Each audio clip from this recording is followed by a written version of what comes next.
एक समय था जब यूपी की राजनीति में बसपा सुप्रीमो मायावती का डंका बजता था। विपक्ष को कड़ी टक्कर देकर बसपा सत्ता में बैठती थी, लेकिन पिछले कुछ समय से मायावती की पार्टी की हनक कम होती दिखाई पड़ रही है, जिसका फायदा कहीं न कहीं बीजेपी पार्टी को मिलता नजर आ रहा है। दरअसल उत्तर प्रदेश में मैनपुरी, रामपुर और खतौली में उपचुनाव हो रहे हैं।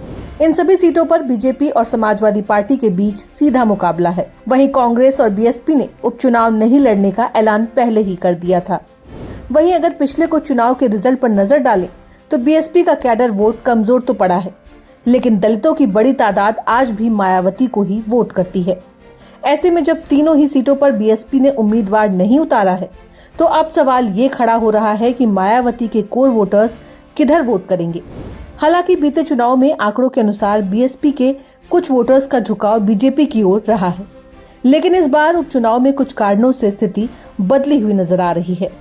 दरअसल भीम आर्मी चीफ चंद्रशेखर आजाद ने बीते दिनों जयंत चौधरी से मुलाकात की थी, जिसके बाद उन्होंने खतौली उपचुनाव में बीजेपी के खिलाफ आरएलडी के उम्मीदवार को अपना समर्थन दिया, जबकि आरएलडी सपा के साथ गठबंधन में चुनाव लड़ रही है।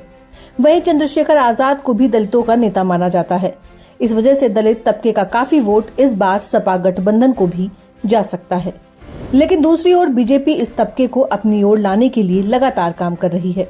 इसके लिए पार्टी ने कई सम्मेलन किए हैं, जबकि उनसे अपनी सरकार की योजनाओं से मिलने वाले लाभ को भी खास तौर पर मुद्दा बनाया है, जिस वजह से माना जा रहा है कि दलित वोटर्स का एक तबका बीजेपी के साथ भी जा सकता है।